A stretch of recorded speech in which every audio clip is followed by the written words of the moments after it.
श्री स्वामी समर्थ. तुम्हा सर्वांचं स्वागत आहे माझ्या चॅनलमध्ये. आज आपण पाहणार आहोत श्री सूक्त पठणाचे फायदे काय आहेत ते. सर्वांनाच आपल्या कुलदेवतेची सेवा ही केलीच पाहिजे.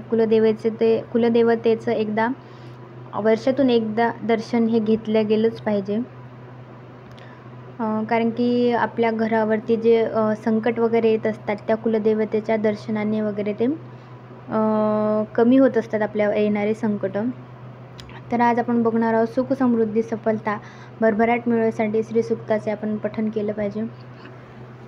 रोज पठण करा. रोज नसेल होत तर तुम्ही शुक्रवारी मंगळवारी सुद्धा श्री सूक्त वाचू शकता. वाचण्याची गरज नाही. जर तुम्हाला वेळ नसेल वाचण्यासाठी तर तुम्ही मोबाईलवरती ऐकूसुद्धा शकतात. घरामध्ये लावूनसुद्धा ठेवू शकतात.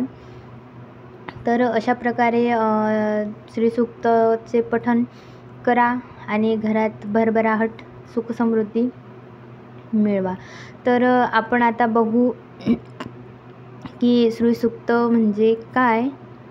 तर आपल्या संपूर्ण विश्वात एक असाही व्यक्ती सापडणार नाही की ज्याला माता लक्ष्मीचं पूजन केल्याशिवाय राहणार नाही. म्हणजे आपले जे धार्मिक आहे हिंदू लोक जे आहेत ते लक्ष्मीची पूजा ही केल्याशिवाय राहतच नाही. माता लक्ष्मी देवीचा आशीर्वाद कोणाला नको असतो, सर्वांनाच हवा असतो. त्यांची कृपादृष्टी ही आपल्यावर कायम राहावी म्हणून राजा असो, रंक असो, पुरुष असो, स्त्री असो, सर्वांनाच माता लक्ष्मी ही त्यांची कृपादृष्टी ही हवीच असते.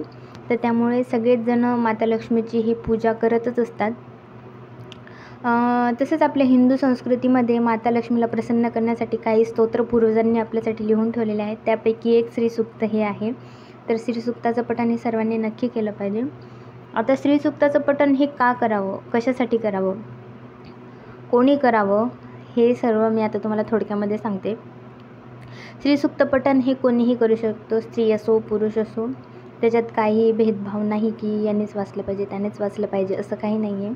आता श्री सूक्त हे माता लक्ष्मीची उपासना करण्यासाठी एक प्राचीन असं स्तोत्र आहे. त्यामुळे हे पठण करण्याचे किती फायदे आहेत तुम्हाला माहिती आहे. श्री सूक्त रोज संध्याकाळी जरी म्हटलं दिवे लावणीच्या वेळेस तरी चालतं किंवा सकाळ संध्याकाळ दोन्ही टाईम जरी लावलं तरी चालतं. कारण की आपल्या घरामध्ये त्याने पैशाची चणचण भासत नाही. श्री सूक्त हे ऋग्वेदामध्ये सामावलेलं एक प्राचीन असं स्तोत्र आहे. हे स्तोत्र प्राकृतिक भाषेत आहे. कारण की कोणाला संस्कृत भाषा ही जमत नसते. त्यामुळे हे अतिशय सोपं प्राकृतिक भाषेमध्ये सुद्धा आपल्याला दिलेलं आहे. वेगवेगळ्या पद्धतीने माता लक्ष्मी या स्तोत्रामध्ये म्हणजे प्रसन्न होत असते आपण ते स्तोत्र पठण केल्यामुळे. माता लक्ष्मीची कृपा ही आपल्याला हवीच असते. कारण की सर्वांनाच माता लक्ष्मी प्रसन्न करून घेण्याची काय म्हणतात त्याला, त्यांचा आशीर्वाद मिळवण्याची गरज आहे.